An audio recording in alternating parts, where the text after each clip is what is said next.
Hola, soy Lautaro, compañero de Megafon.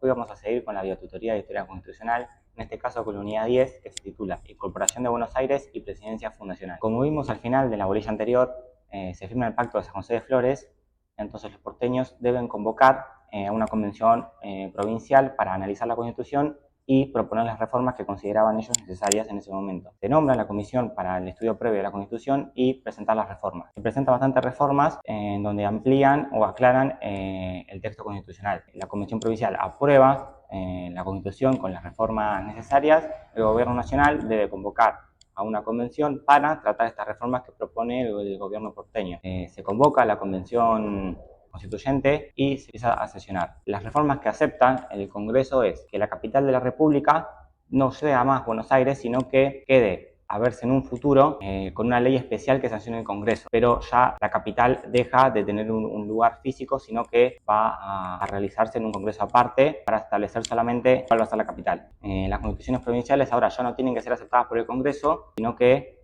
las pueden sacar, y si no hay ninguna inconstitucionalidad, el Congreso no puede, o sea, no tiene poder de decisión sobre las constituciones provinciales. Establece una igualdad de puertos en donde todo lo que genere la aduana va a ser para el Tesoro Nacional y no de las provincias. Además de no poder suprimirse las aduanas exteriores que existieran al tiempo de la incorporación de Buenos Aires. Las aduanas exteriores son aquellas que ingresan o egresan productos de un país a otro, siendo interiores las que pasan de una provincia a otra. O sea que las aduanas exteriores, las que generan riquezas o mandan productos a otro país, no se pueden suprimir. Roga la exigencia de que tengan que pasar 10 años para reformar la Constitución para poder reformarla en este caso.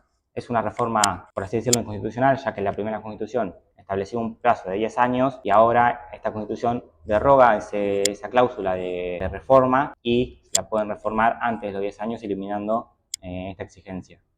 Se incorporan las denominaciones oficiales del Estado, que va a pasar a llamarse Provincias Unidas del Río de la Plata o República Argentina, empleándose el término de Nación Argentina en la sección de las leyes. Después, en la parte orgánica de los poderes, no cambian muchísimas cosas, sino que solamente suprimen la facultad de suspender garantías del Poder Ejecutivo y del Poder Judicial. Lo que cambian es que la cantidad de jueces y fiscales va a ser fijado por el Congreso Nacional y no por la Constitución. Este pasa ahora es que cuando en esta convención mandan a los diputados de Buenos Aires para ser parte de este Congreso, no los aceptan porque no fueron electos debido a la ley electoral nacional, sino que los eligieron según la ley electoral de Buenos Aires. Entonces, al ser una cantidad distinta a la que era aceptada según la ley electoral, no fueron aceptados al Congreso. Pero Derqui, que era el nuevo presidente después del mandato de Urquiza, dicta un decreto para convocar unas nuevas elecciones y que se sesione todo normalmente sin ningún conflicto. Pero las autoridades de la provincia se niegan y van a declarar caducado el Pacto de San José de Flores. Entonces, el Congreso ya se cansa un poco de las idas y vueltas de Buenos Aires y sanciona una ley acusando a Buenos Aires de romper los pactos amistosos firmados y faculta al Ejecutivo a restablecer el orden, declarando a Buenos Aires como sediciosa. Las provincias no respondían a Derqui, sino que respondían o a sus intereses o respondían a Buenos Aires.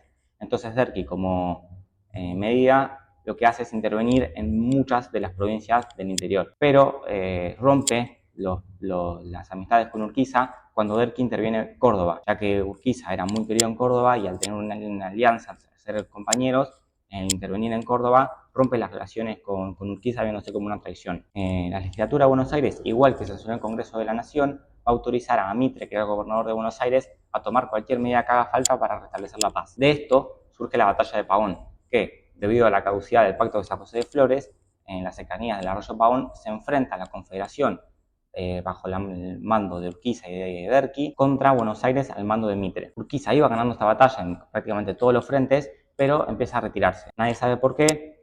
Algunos acusan de un problema de salud, otros creen que tenía pactada la victoria de Buenos Aires, pero no se conoce el motivo. Pero sí, lo que resulta es que básicamente la Confederación iba a perder esta batalla y Buenos Aires iba a incorporar a la Confederación como la central política. Buenos Aires se incorpora queriendo gobernar prácticamente todo el país. Derqui renuncia debido a perder esta batalla y asume Pedernera.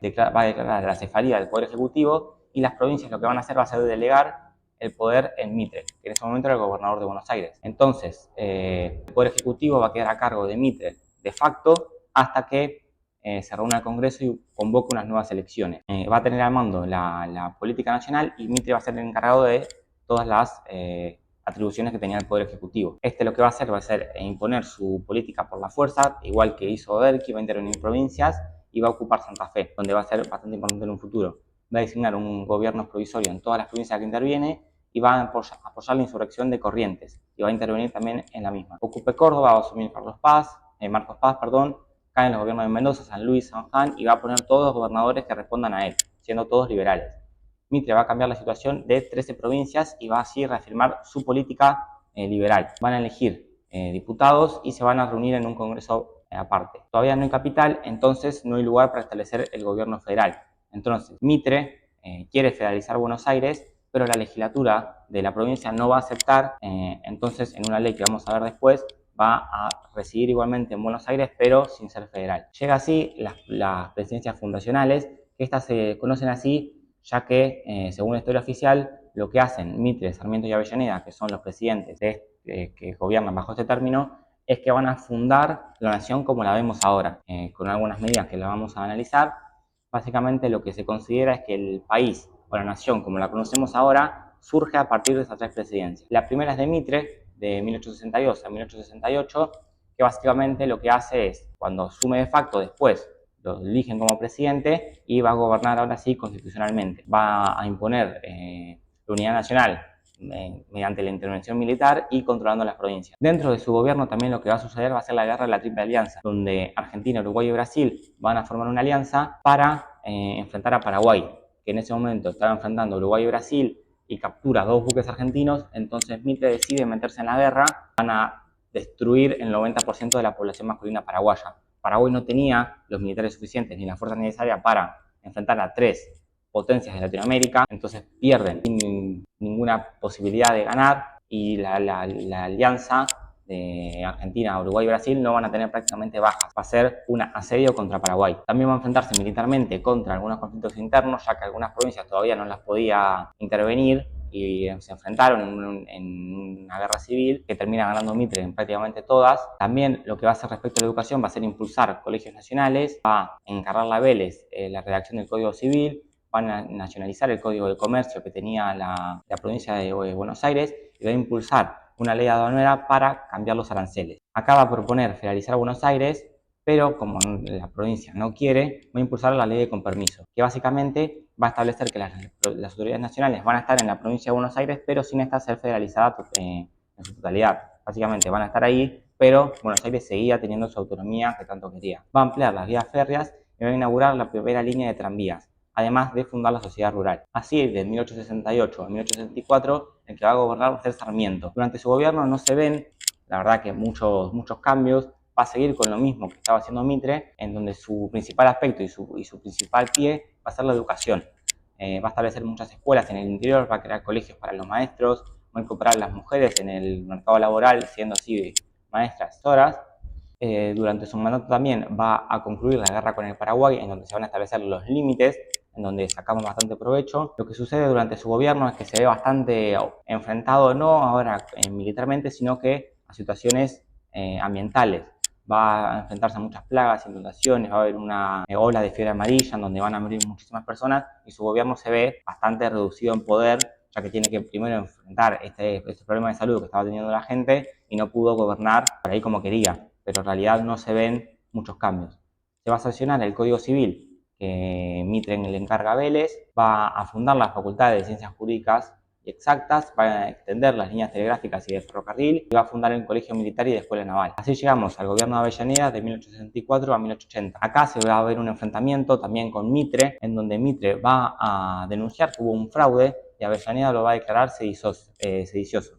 Mitre se va a exiliar y va a nombrar a Alsina como ministro de guerra y va a intentar establecer la conquista del desierto. Avellaneda lo que busca también va a ser convocar a Alsina, que era el ministro de guerra, y va a presentar una ley de amnistía y va a negociar con Mitre. ¿Por qué? Porque Mitre era bastante poderoso, tenía bastante poder en la provincia de Buenos Aires, era uno de sus principales referentes y necesitaba su ayuda o su alianza para gobernar. Y así deciden poner a Tejedor como gobernador de la provincia. Va a continuar con la construcción de escuelas, va a apoyar la industria del comercio, va a seguir con la ampliación de las vías férreas, va a establecer como Roca el ministro de guerra después de Alsina, que va a empezar con la campaña del desierto para recuperar las tierras que tenían los indígenas. recuperar no tanto, pero bueno, sí lo establece la historia oficial, en donde supuestamente esas tierras no pertenecían y los indígenas estaban ocupándolas ilegalmente. Entonces Roca, como ministro de Guerra, va a recuperarlas. Avellaneda va a enviar al Senado un proyecto para federalizar Buenos Aires y va a declarar capital al municipio de Buenos Aires. Todos los edificios van a quedar bajo la jurisdicción nacional y el gobierno va a seguir funcionando ahí. Básicamente no se ve mucho más durante estos gobiernos, siendo presidencias fundacionales que en realidad no hicieron mucho más que fomentar la educación y la ampliación del ferrocarril. Respecto a la educación, lo que sucede es que todos estos gobernantes de las presidencias fundacionales eran liberales y muchos de sus presidentes, vicepresidentes y partes de los ministros iban a ser de la generación del 37 que vimos anteriormente, que eran los unitarios. Dentro de esta filosofía unitaria liberal, lo que ellos veían era que había que impulsar la educación del país, pero bajo una mirada eurocentrista. Básicamente había que educar a la población para acomodar o restituir a los bárbaros para instalar en la sociedad los modelos europeos que ellos tanto veneraban. Entonces, como consecuencia de esta inclusión violenta para desencauzar a los jóvenes, el sistema educativo lo que va a pasar es que va a quedar muy relegado a los pensamientos europeos y va a tener una visión muy eurocentrista, siendo una visión que no tenemos acá y que no es propia de nuestro territorio. Pero sí no se puede negar que se amplió bastante en la educación del país. La legislación más importante que tiene este periodo va a ser la ley de compromiso, que Mitre, queriendo gobernar de Buenos Aires, no lo iban a aceptar.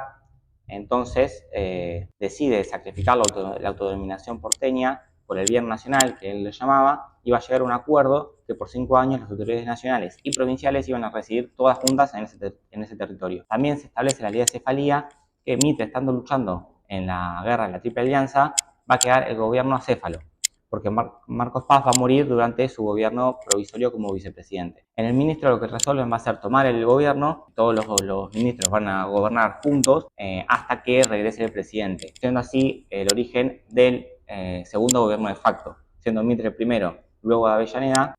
Los ministros, al no tener un aval constitucional para gobernar, va a ser así el segundo gobierno de facto. Cuando llega Mitre de vuelta, va a establecer la ley de cefalía, que básicamente va a asumir provisoriamente el presidente del Senado, luego va a asumir provisoriamente el de la Cámara de Diputados y luego el de la Corte Suprema, siendo el presidente provisorio que asuma la presidencia va a tener que convocar elecciones dentro de los 30 días siguientes a que se declare acéfalo el país. Mitre, durante su gobierno, va a impulsar la reforma de 1866, que como se ve en la reforma del 60, tenían un plazo de 5 años donde la aduana iba a quedar como parte del gobierno nacional, pero lo que generaba, o sea, los ingresos que generaran iban a seguir siendo parte de la provincia. Entonces Mitre lo que hace va a ser modificar estas rentas aduaneras con la reforma constitucional, donde le va a quitar el vencimiento de 1866 y la renta va a pasar a ser del gobierno nacional, también facultando al Congreso a restablecer los impuestos a las exportaciones. Así llegamos al final de la bolilla 10 de Historia Constitucional.